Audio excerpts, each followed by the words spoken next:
എന്നും രാവിലെ ബസ്സിൽ കാണുന്നത് ഒരു പതിവായി മാറി. ഇരുവരും ഒന്നും മിണ്ടാറില്ലെങ്കിലും അവരുടെ കണ്ണുകൾ തമ്മിൽ തമ്മിൽ 100,000 കഥകൾ പറയും. ഇരുവർക്കും പരസ്പരം പ്രണയമാണെന്ന് മനസ്സിലായിട്ടുണ്ട്. പക്ഷെ വാക്കുകൾ കൊണ്ട് അന്യോന്യം ഒന്നും പറഞ്ഞില്ല. അങ്ങനെ ഒരു ദിവസം അന്നയുടെ സ്റ്റോപ്പിൽ നിന്നും മറ്റു ചിലരല്ലാതെ അന്ന ബസ്സിൽ കയറിയില്ല. ശങ്കറിൻ്റെ നെഞ്ചിൽ വല്ലാത്തൊരു ഭാരമായിരുന്നു. അപ്പോൾ അവൻ ആകെ വിഷമിച്ചാണ് കോളേജിലെത്തിയത്. അന്നവൻ അനുഭവിച്ച ടെൻഷൻ. ഉച്ചയ്ക്ക് തന്നെ അവൻ കോളേജിൽ നിന്നും ഇറങ്ങാൻ തീരുമാനിച്ചു. അന്ന എവിടെയെന്ന് അന്വേഷിക്കാനായിരുന്നു അത്. അവളെ ഒരു ദിവസം കാണാത്തപ്പോൾ ഇടനെഞ്ച് പിടഞ്ഞ അവസ്ഥ കണ്ട് കൂട്ടുകാർക്ക് പോലും അത്ഭുതം. എടാ, നീ ഫൈനൽ ഇയർ, അന്നയോ ഫസ്റ്റ് ഇയർ. നീ ഈ കോളേജിനോട് വിട പറയാൻ ദിവസങ്ങൾ മാത്രം ബാക്കി. അപ്പം പിന്നെ നീ എങ്ങനെ ഇനി അവളെ കാണും? ഞാൻ അവളുടെ ഒപ്പം തോട്ടത്തിൽ ജോലിക്ക് കയറും. ഒട്ടും ആലോചിക്കാതെയായിരുന്നു അവൻ്റെ മറുപടി. എടാ, അതിനാണോ നിന്റെ അച്ഛൻ ഇത്രയും കഷ്ടപ്പാട് സഹിച്ച് നിന്നെ പഠിപ്പിച്ചത്? ശങ്കർ, നിനക്കവളെ ഇഷ്ടമാണെങ്കിൽ അത് നീ തുറന്നു പറ. നേരം പോക്കിന് വെറുതെ ഒരു തമാശയ്ക്കാണ് ഈ നോട്ടവും ചിരിയുമെങ്കിൽ നീ ഒരുപാട് വേദനിക്കും. നീ ആദ്യം അന്നയുടെ മനസ്സിൽ എന്താണെന്ന് ചോദിച്ചറിയാൻ നോക്ക്. എന്നിട്ട് മതി ദിവ്യപ്രേമം. പിന്നെ നിന്റെ അച്ഛനും അമ്മയ്ക്കും ചേച്ചിക്കും നീ മാത്രമേ ഉള്ളൂ. അത് മറക്കണ്ട. പ്രേമത്തിൻ്റെ പേരിൽ അവരെ കണ്ണീര് കുടിപ്പിക്കരുത്. അതേ ഞങ്ങൾക്ക് പറയാനുള്ളൂ. ശങ്കർ ആലോചിച്ചു. ശരിയാണ്, അന്നയോട് മനസ്സ് തുറന്ന് സംസാരിക്കണം. ശങ്കർ അപ്പോൾ തന്നെ കോളേജിൽ നിന്നും ഇറങ്ങി. അന്നയുടെ വീട് എവിടെയാണെന്ന് അറിയില്ല. അതുകൊണ്ട് എവിടെ പോയി അന്വേഷിക്കും? അവൻ ഏതായാലും അവളുടെ സ്റ്റോപ്പിൽ കുറച്ച് സമയം വെയിറ്റ് ചെയ്യാമെന്ന് തീരുമാനിച്ചു. അവൻ പോകും വഴിയാണ് മാതാവിൻ്റെ കുരിശടി. അവൻ നേരെ അവിടേക്ക് നടന്നു. മാതാവിൻ്റെ മുന്നിൽ മുട്ടുകുത്തി. അമ്മേ, എനിക്ക് അന്നയെ ഒരുപാട് ഇഷ്ടമാണ്. അവൾക്കും അങ്ങനെയാണെന്ന് എനിക്കുറപ്പുണ്ട്. പക്ഷേ അവർ പറയുന്നത് കേട്ടപ്പോൾ നെഞ്ചിൽ വല്ലാത്തൊരാധി. ഇന്ന് പതിവ് പോലെ അവളെ ഒരു നോക്ക് കാണാൻ കഴിയാഞ്ഞപ്പോൾ എൻ്റെ ഹൃദയം വല്ലാതെ പിടയ്ക്കുന്നു. അങ്ങനെയുള്ളപ്പോൾ എനിക്കവളെ നഷ്ടമാകുന്നത് ആലോചിക്കാൻ പോലും എനിക്കാവുന്നില്ല. എനിക്കവളെ ഒന്ന് കാണിച്ചു തരണേ അമ്മേ. എൻ്റെ ഈ നെഞ്ചിലെ ഭാരം ഇറക്കി വയ്ക്കാൻ എനിക്കിപ്പോൾ വേറെ ഇടവില്ല. ഇന്നീ നിമിഷം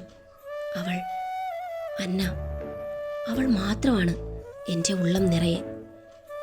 ഒരു നോക്ക് കണ്ട് എൻ്റെ മനസ്സൊന്ന് തുറക്കാൻ ഒരവസരം എനിക്ക് നൽകണേ അമ്മേ. അവൻ്റെ വേദന നിറഞ്ഞുള്ള പ്രാർത്ഥന കേട്ടതുപോലെ പിന്നിൽ നിന്നും ഒരു ശബ്ദം. ശങ്കർ? അവൻ ഞെട്ടലോടെ തിരിഞ്ഞു നോക്കി.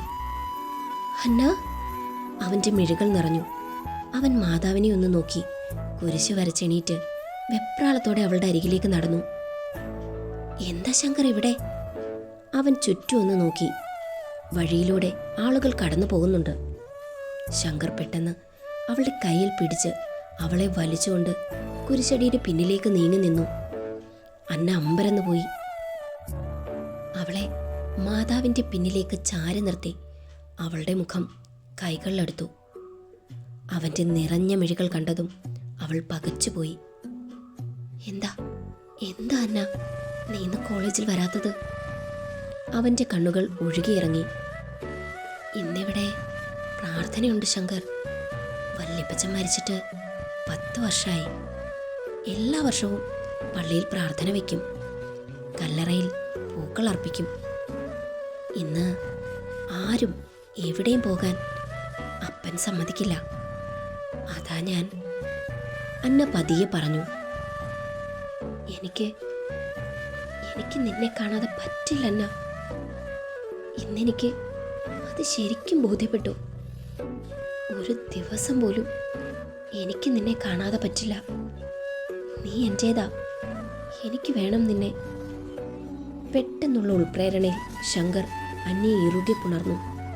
അന്ന ഒന്ന് ഞെട്ടി. പക്ഷെ അവളുടെ ചുണ്ടിൽ ഒരു പുഞ്ചിരി വിരിഞ്ഞു നിന്നു. എനിക്കും നിന്നെ കാണാതെ പറ്റില്ല ശങ്കർ. വൈകുന്നേരം ഞാൻ നിന്റെ വീട്ടിലേക്ക് വരാനിരിക്കുകയായിരുന്നു. ഇപ്പം ഞെട്ടിയത് ശങ്കറാണ്. അതിന് എൻ്റെ അന്ന ചിരിച്ചു. എനിക്കറിയാം. ആ, അച്ഛൻ തോട്ടത്തിൽ വന്ന് എല്ലാം പറഞ്ഞു തന്നിട്ടുണ്ട് അല്ലേ? അവളൊന്ന് പുഞ്ചിരിച്ചു. ഇപ്പോഴെങ്കിലും ഈ മനസ്സിലുള്ളത് തുറന്നു പറഞ്ഞല്ലോ. ഞാൻ കരുതി കോളേജിൽ നിന്നും പോയാലും ഉള്ളിലുള്ള ഇഷ്ടം തുറന്നു പറയില്ലെന്ന്. അങ്ങനെ നോക്കുമ്പോൾ ഞാൻ ഇന്ന് വരാത്തത് നന്നായി അല്ലേ ശങ്കർ? അവൻ ഒന്ന് മൂളി. എനിക്ക് നിന്നോടുള്ള സ്നേഹത്തിൻ്റെ ആഴം ഞാൻ സ്വയം തിരിച്ചറിഞ്ഞു അന്ന. എനിക്കിനി ഒരു നിമിഷം നീ ഇല്ലാതെ പറ്റില്ല. അവൻ്റെ കണ്ണുകളിലെ പ്രണയം അന്ന അവൻ്റെ നെഞ്ചിലേക്ക് ചാരി. ആ കൂടിച്ചേരൽ മുതൽ അങ്ങോട്ട് കോളേജ് അടയ്ക്കും വരെ അവരുടെ പ്രണയകാലമായിരുന്നു. അവരുടെ തീവ്ര പ്രണയം കണ്ട് ആ ക്യാമ്പസ് മുഴുവൻ അസൂയ പൂണ്ടു. ശങ്കർ കോളേജിൽ നിന്നും ഇറങ്ങിയിട്ടും അന്നയെ കാണാൻ അച്ഛനൊപ്പം തോട്ടത്തിൽ പോകുന്നത് പതിവായി. ആർക്കും ഒരു സംശയത്തിനും ഇട കൊടുക്കാതെ അവർ കണ്ണുകൾ കൊണ്ട് പ്രണയിച്ചു. ശങ്കറിൻ്റെ റിസൾട്ട് വന്ന ശേഷം അവനെ നല്ലൊരു ജോലിക്ക് അയക്കണമെന്നായിരുന്നു മാധവന്. അതുകൊണ്ട് തന്നെ അവൻ തോട്ടത്തിലേക്ക് വരുന്നതിനോട് മാധവന് താല്പര്യമുണ്ടായിരുന്നില്ല. അങ്ങനെയിരിക്കെ വള്ളിക്ക് നല്ലൊരാലോചന വന്നു. എല്ലാം ഒത്തിണങ്ങിയ നല്ല ബന്ധമായതുകൊണ്ട് അത് നടത്താൻ അവർ തീരുമാനിച്ചു. വള്ളിക്ക് പിന്നെ പ്രത്യേകിച്ച് അഭിപ്രായമൊന്നുമില്ല. എല്ലാം അച്ചായിയുടെ ഇഷ്ടം. മാധവൻ സ്നേഹിച്ചുകൊണ്ട് വന്നതാണ് മേരിപ്പെണ്ണിനെ. അതറിയുന്ന ശങ്കർ അച്ഛൻ അന്നയുമായുള്ള ബന്ധത്തിന് എതിർക്കില്ല എന്ന് കണക്കുകൂട്ടി. അവരുടെ ബന്ധം നാൾക്കുനാൾ ദൃഢമായി. വള്ളിയുടെ കല്യാണം പ്രമാണിച്ച് ശങ്കർ കുറച്ച് തിരക്കിലായി. അന്നൊക്കെ അന്നയെ കാണാനോ സംസാരിക്കാനോ അവന് കഴിഞ്ഞില്ല.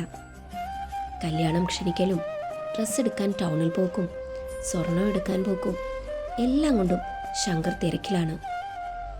അന്നയ്ക്ക് അവനെ കാണാതെ വല്ലാത്ത വീർപ്പൂട്ടൽ അനുഭവപ്പെട്ടു. പിറ്റേന്ന് കോളേജിൽ പോകുന്ന വഴി അവൻ്റെ വീട്ടിൽ കയറാൻ അന്ന തീരുമാനിച്ചു. അവൾ രാവിലെ തന്നെ ഇറങ്ങി. ബസ് അരികിലൂടെ പോകുമ്പോൾ അവൾ ഒളിച്ചു നിന്നു. ബാഗിൽ കരുതിയ ഷാൾ കൊണ്ട് മുഖം മറച്ചുകൊണ്ട് അവൾ മാധവന്റെ വീട്ടിലേക്ക് നടന്നു. പേടിയും വെപ്രാളവും കൊണ്ട് അവൾ ആകെ പരവശയായി. എന്നിട്ടും ഉള്ളിൽ നിറഞ്ഞ ശങ്കറിന്റെ മുഖം അവളെ പിന്തിരിപ്പിച്ചില്ല. മൈലുകൾ താണ്ടി അവൾ അവൻ്റെ വീടിനു മുന്നിലെത്തി നിന്നു. ഓലമേഞ്ഞ ചെറിയ വീടാണത്. അവൾ പലക കതകിൽ മുട്ടി. ആരാ? ശങ്കറിന്റെ ശബ്ദം. അവൾ പെട്ടെന്ന് അകത്തേക്ക് കയറി. കണ്ണുകൾ പാഞ്ഞു നടന്നു. അവിടെ മറ്റാരുമില്ലെന്ന് തോന്നി. ഒറ്റമുണ്ട് മാത്രം ഉടുത്തു നിൽക്കുന്ന ശങ്കറിനെ കണ്ടതും ബാഗും ഷാളും വലിച്ചെറിഞ്ഞ അന്ന അവനെ ഇറുകെ കെട്ടിപ്പിടിച്ചു. കണ്ണു തള്ളി നിൽക്കുന്ന അവൻ്റെ മുഖം മുഴുവൻ ഉമ്മകൾ കൊണ്ട് മൂടി. ശങ്കർ, എത്ര ദിവസമായി ഒന്ന് കണ്ടിട്ട്? പരിഭവം പറഞ്ഞുകൊണ്ട് അവൾ അവനെ കെട്ടിപ്പിടിക്കുകയും ഉമ്മ വയ്ക്കുകയും ചെയ്തു. ആദ്യത്തെ അമ്പരപ്പ് മാറിയതും ശങ്കർ അവളെ കെട്ടിപ്പിടിച്ചു. അന്ന, ഇത്രയും ദൂരം നീ എങ്ങനെ? നിന്റെ മുഖം ഓർത്തപ്പോൾ എനിക്ക് നിന്നെ കാണാതെ പറ്റില്ല ശങ്കർ. അവളുടെ കണ്ണുകൾ നിറഞ്ഞു കണ്ടതും ശങ്കർ അവളുടെ കണ്ണിൽ ഉമ്മ വെച്ചു. ഇവിടെ ആരുമില്ലേ? അന്ന സംശയത്തോട് ചോദിച്ചു. ഇല്ല, കുറച്ച് കഴിഞ്ഞെങ്കിൽ ഞാനും കല്യാണം വിളിക്കാൻ പോകുമായിരുന്നു. അച്ഛനും അമ്മയും ചേച്ചിയും കുടുംബക്ഷേത്രത്തിൽ പോയി എന്തൊക്കെയോ നേർച്ചകൾ ചെയ്യാൻ. കല്യാണം വിളിച്ചു തീർന്നില്ല, ഇല്ലെങ്കിൽ ഞാനും പോകുമായിരുന്നു. എൻ്റെ അന്ന ഇന്നെന്നെ തേടി വരുമെന്ന് ദൈവം മുൻകൂട്ടി കണ്ടു. ശങ്കർ അന്നയുടെ മുഖം കയ്യിലെടുത്ത് പറഞ്ഞു. ശങ്കർ, എനിക്ക് വിശക്കുന്നു, വല്ലാതെ ദാഹിക്കുന്നു. ശങ്കർ പെട്ടെന്ന് പോയി കപ്പ പുഴുങ്ങിയതും മുളകുടച്ചതും കട്ടനും എടുത്തു വന്നു.